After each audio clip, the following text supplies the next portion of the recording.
नमस्कार। आज हम एक बड़े ही दिलचस्प सफर पर निकलने वाले हैं।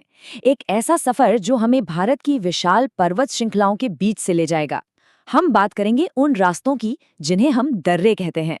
और यकीन मानिए, ये सिर्फ पहाड़ों को काटने वाले रास्ते नहीं हैं, बल्कि ये हमारे इतिहास, हमारे व्यापार और हमारी संस्कृति की, कह सकते हैं, जीवन रेखाएं हैं।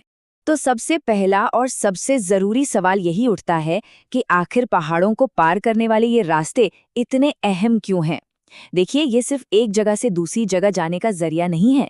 ये तो वो दरवाजे हैं जिन्होंने सदियों से सभ्यताओं को जोड़ा है, बड़ी बड़ी सेनाओं को रास्ता दिया है और व्यापार को तो एक नई ही ऊंचाई दी है।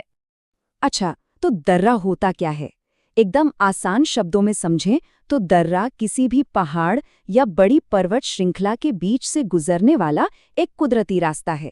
सोचिए, ऊंचे ऊंचे दुर्गम पहाड़ों के बीच ये वो जगह हैं जहां से निकलना सबसे आसान होता है। और सदियों से यात्री, व्यापारी और तीर्थयात्री इन्हीं रास्तों का इस्तेमाल करते आ रहे हैं। तो चलिए, अपने इस सफर की शुरुआत हम करते हैं उत्तर से, दुनिया की छत कहे जाने वाले महान हिमालय से। यहाँ के दर्रे जितने खूबसूरत हैं ना, उतने ही स्ट्रेटेजिकली यानी सामरिक रूप से महत्वपूर्ण भी हैं। जरा इस पर एक नजर डालिए। यहाँ हम देख सकते हैं कि कैसे लद्दाख का काराकोरम दर्रा पुराने सिल्क रूट का एक बहुत ही अहम हिस्सा था।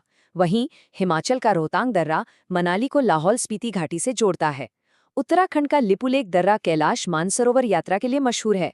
और सिक्किम का नाथुला तो भारत चीन व्यापार का जीता जागता गवाह रहा है।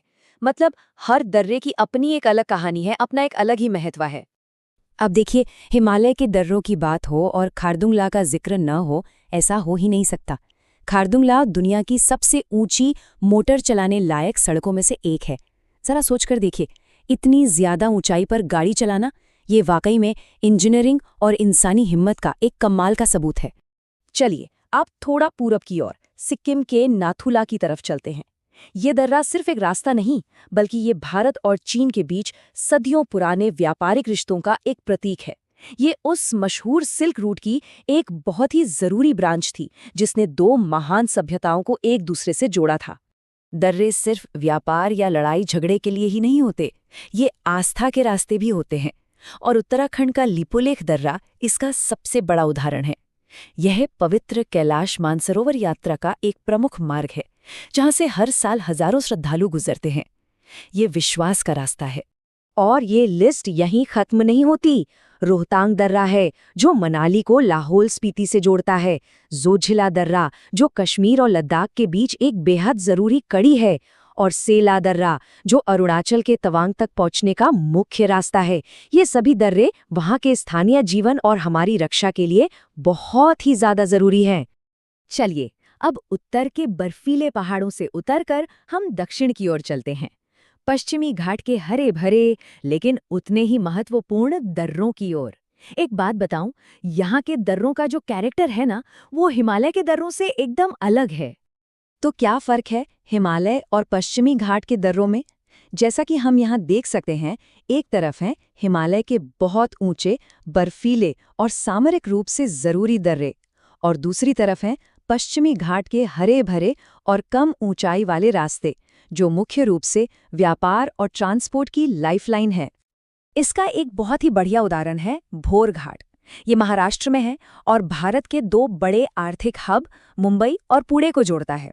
ये दर्रा सड़क और रेल दोनों ही ट्रैफिक का एक बड़ा सेंटर है। आप कह सकते हैं कि ये इस पूरे इलाके की अर्थव्यवस्था की रीढ़ है। और इसी तरह थाल घाट है जो मुंबई को नासिक से जोड़ता है।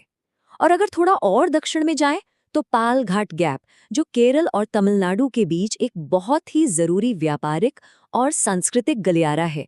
ये दर्रे असल में दक्षिण भारत के राज्यों को आपस में जोड़ने वाली आर्थिक धमनियों की तरह काम करते हैं। तो हमने उत्तर से दक्षिण तक के दर्रों को देखा, और अब तक एक बात तो बिल्कुल साफ हो गई है कि इनका महत्व सिर्फ भूगोल तक ही सीमित नहीं है। ये हमारे देश के विकास और उसके एकीकरण में एक बहुत ही अहम भूमिका निभाते हैं। तो कुल मिलाकर इन दर्रों की भूमिका को हम कैसे समझ सकते हैं? देखिए, ये मल्टी डायमेंशनल है। ये व्यापार के पुराने और नए रास्ते हैं, ये हमारी सीमाओं पर रक्षा के लिए स्ट्रेटेजिक पॉइंट्स हैं। ये टूरिज्म के जरिए रोमांच और खूबसूरती के दरवाजे खोलते हैं, और सबसे बढ़कर ये अलग अलग संस्कृतियों को मिलाने वाले पुल का काम करते हैं। और सच कहूं तो ये एक लाइन पूरी कहानी का सार बता देती है। भारत के दर्रे असल में व्यापार, पर्यटन, रक्षा और सांस्कृतिक संपर्क की वो धमनियां हैं जिनके बिना भारत का नक्शा और उसका इतिहास अधूरा होता। और आखिर में एक सवाल जो सोचने पर मजबूर करता है। आज के इस मॉडर्न जमाने में जब हमारे पास लंबी लंबी सुरंगें हैं, हवाई रास्ते हैं, तो क्या इन सदियों पुराने रास्तों का महत्व कम हो गया है, या फिर आज भी ये हमारी कनेक्टिविटी और सुरक्षा के लिए उतनी ही प्रासंगिक है जितने पहले थे? इस पर एक बार विचार जरूर कीजिएगा।